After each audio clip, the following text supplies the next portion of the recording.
Yang ketiga, tingkatan orang yang berbuat kezaliman. Mereka adalah orang-orang yang lancang mengerjakan sebagian perkara yang diharamkan atas mereka. Jadi melakukan yang haram, berbuat dosa dan maksiat, dan melalaikan sebagian perkara yang diwajibkan mereka. Tapi mereka tetap masih ada pokok iman dalam hati mereka. Artinya masih mereka orang beriman, tidak dikafirkan. Mereka melaksanakan, artinya mereka melanggar dengan mengerjakan perbuatan yang diharamkan, dan mereka juga melalaikan yang diwajibkan mereka. Dan ini yang terbanyak dari kaum muslimin. Yang ketiga ini yang terbanyak dari kaum muslimin, yaitu mereka adalah orang-orang yang zalim terhadap dirinya, lalai. Apakah itu sholat, apakah itu puasa, apakah itu berbuat baik kepada orang tua, apakah zakat, atau yang lainnya, mereka lalai. Tapi yang haram mereka kerjakan. Yang haram banyak sekali yang mereka kerjakan dari yang haram itu. Ini tingkatan orang-orang yang zalim. Dan sudah kita bahas bahwa iman itu bertambah dan berkurang. Jelas orang-orang yang zalim ini, dia berbuat maksiat, dia akan terus berkurang imannya. Jadi iman, seperti di poin 5, iman dapat bertambah dengan ketaatan hingga mencapai kesempurnaan. Di poin yang kelima, dan dapat berkurang karena kemaksiatan hingga sirna dan tidak tersisa sedikit pun juga. Artinya terus dilakukan maksiat sampai dia keluar dari agama ini. Dan bisa seperti itu orang, karena kan terus berkurang. Setiap orang berbuat dosa, dia akan berbuat dosa yang lainnya, dan terus seperti itu. Kalau antum baca buku yang bagus berkaitan dengan masalah ini, bukunya Imam Ibnu Qayyim, Ad-Da' wad-Dawa, antum baca.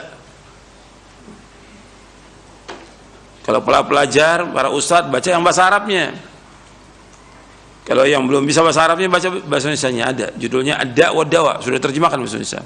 Antum baca manfaat itu. Jadi bagaimana tentang penyakit dan obatnya. Dosa-dosa itu adalah penyakit.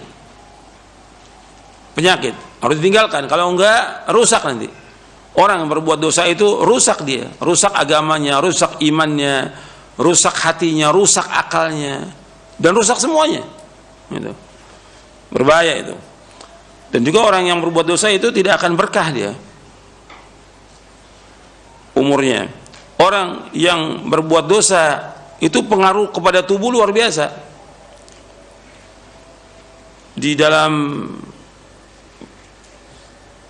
kitab Al-Istiqamah oleh Syekhul Islam Ibn Taimiyah rahimahullah, beliau membawakan tentang bagaimana dosa itu mempunyai pengaruh dalam kehidupan manusia dan juga kepada tubuhnya. Maka Allah berfirman dalam surah Ali Imran, yauma tabyaddu wujuh wa taswaddu wujuh. Yauma tabyaddu wujuh wa taswaddu wujuh. Pada hari yang muka itu berseri-seri putih muka mereka, dan pada hari itu juga yang muka itu hitam. Itu Allah berfirman berkaitan dengan nanti di akhirat. Tapi Syekhul Islam mengambil penjelasan dari ayat itu bahwa orang-orang berbuat dosa itu kelihatan mukanya itu. Mukanya bertambah hari, bertambah jelek, bertambah hitam. Kemudian beliau mencontohkan seperti orang-orang Syiah. Orang Syiah karena tiap hari mereka berbuat dosa. Dosa yang paling besar mereka lakukan apa? Apa? Mencaci maki sahabat. Setiap hari mereka caci maki sahabat. Terutama dua sahabat yang besar yang dijamin masuk surga. Siapa? Abu Bakar dan Umar radhiyallahu anhuma. Dicaci.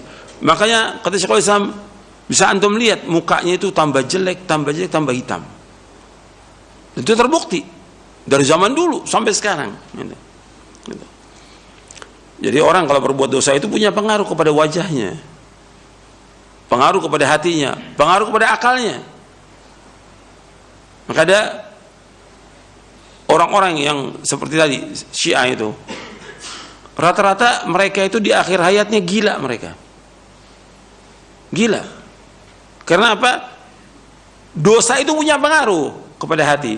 Dosa punya pengaruh kepada akal. Nanti perhatikan tuh. Di akhir hayatnya gila dia rata-rata. Siapa aja orang berbuat dosa besar, atau anak yang durhaka pada orang tuanya, itu terus lama kelamaan itu menjadi orang gila dia. Karena dosa besar yang paling besar, durhaka pada orang tua, orang berbuat syirik, berbuat bid'ah dan yang lainnya, seperti itu punya pengaruh kepada wajah. Itu dijelaskan oleh Syekhul Islam dalam kitabnya Al-Istiqamah. Ibnu Qayyim juga menjelaskan dalam kitabnya Ad-Da' wad Dawa.